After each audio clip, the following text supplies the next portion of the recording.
जय श्यावल रामचंद्र की जय। पवन सुत हनुमान की जय। उमापति महादेव की जय।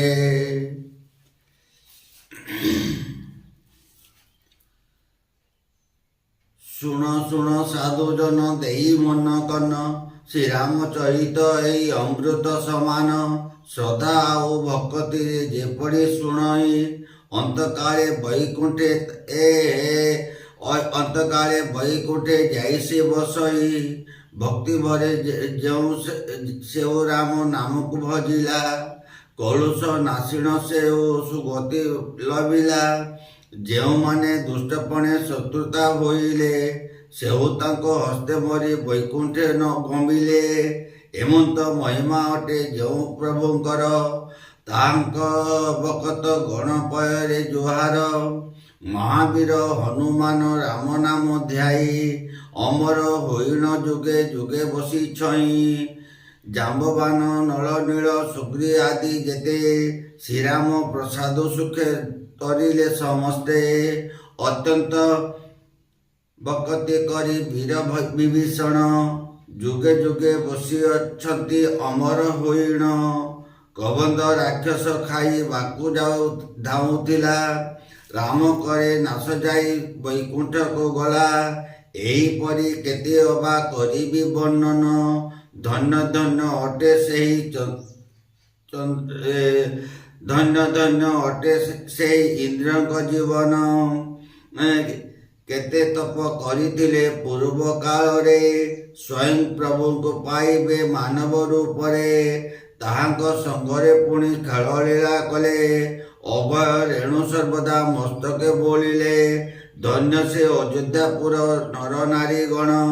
वंदना करुचि मही ताहांक चरण केड़े बड़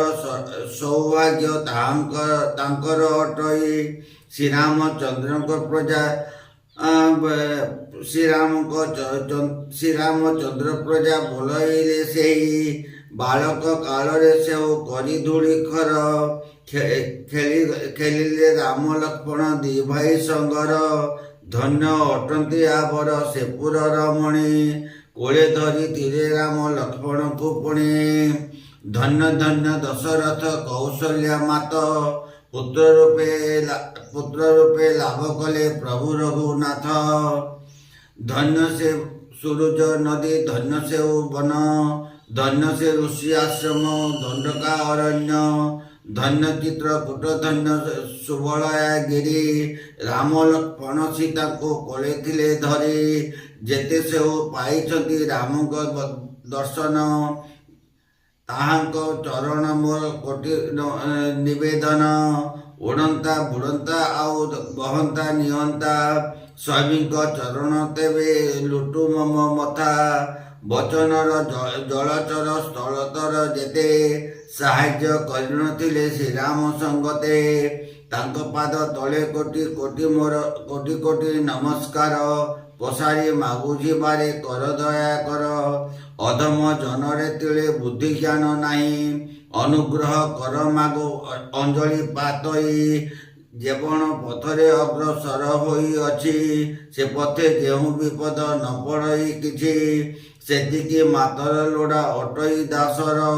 सुंदरा कांड सर्वांग होइब सुंदर आहे साधु जने तुम्हें शुण मन देई अमृत समान जान ए ग्रंथ अटई जेते जेते पर कार पछे त्रुटिपूर्ण हो राम नाम थिबा हेतु सार अटे हो जेवण ग्रंथ रे राम नाम लेखा नाही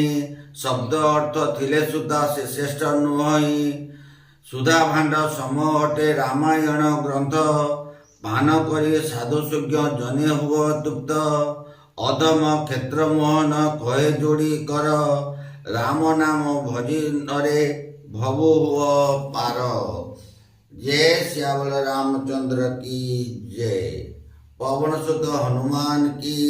जय। उमापति महादेव की जय।